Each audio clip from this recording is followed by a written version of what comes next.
Just when you thought Star Trek was finally over and done. You're giving me no choice. Oh, I'm getting tasered. I'm getting tasered. Help. Don't shoot, I'm an alien. From Variety, so it's legit. Is this a real article or are they still trying to will it into existence? The future of Star Trek. It would help if I put it up. This is a real article from Variety.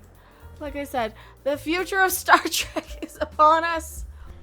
From Starfleet Academy to new movies and Michelle Yeoh Mama, how the 58-year-old franchise is planning for the next generation of fans. It doesn't have one.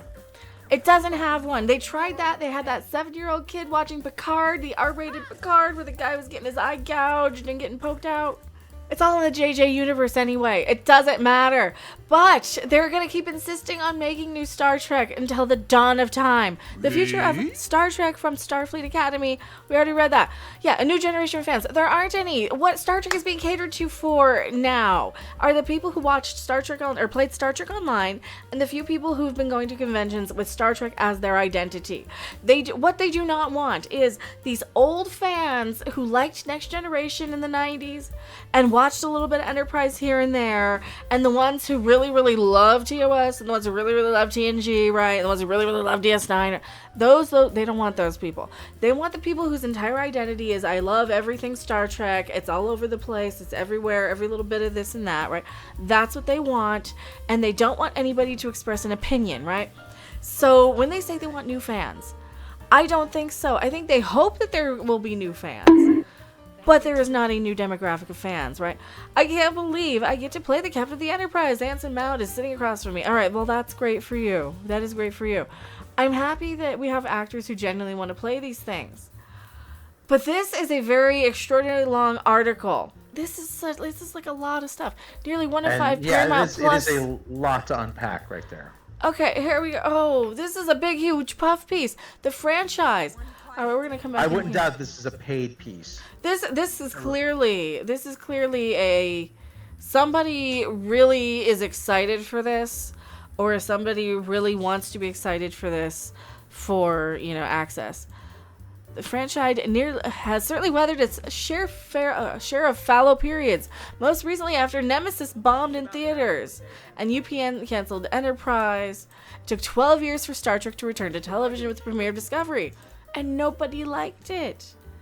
Nobody. It was universally panned. They're finally admitting it was terrible. However, there has been more Star Trek on television than ever. That doesn't matter. You have Strange New Worlds, which is Klingons singing in space. Spock's the X. I'm the X. Spock's the X. In space. He's the X.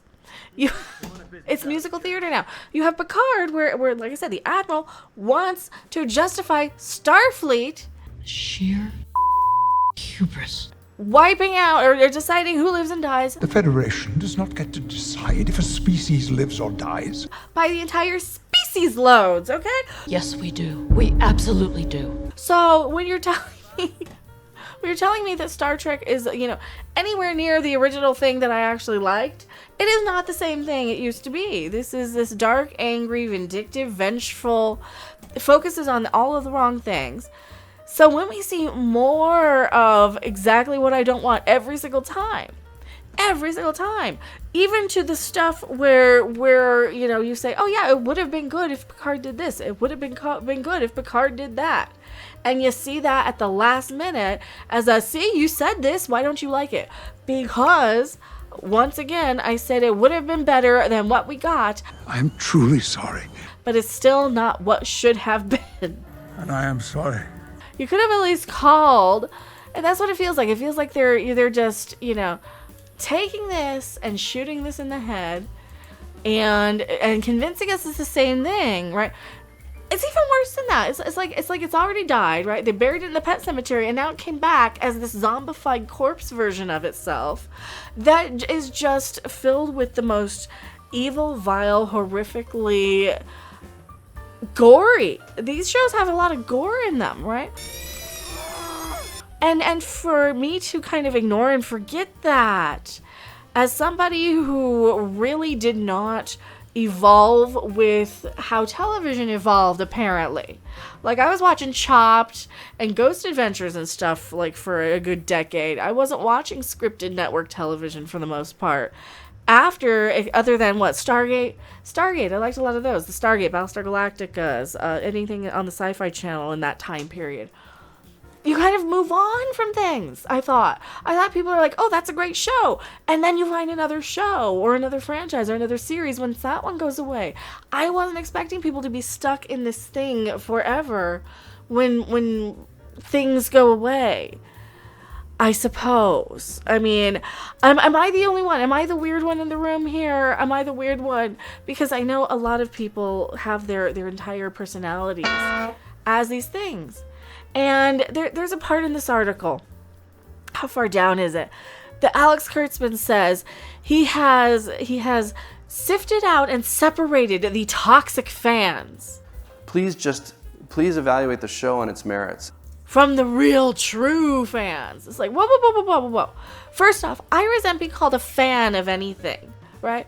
You cannot create new fans to the exclusion of the old fans. You must serve your primary fan base first, and you must keep them happy.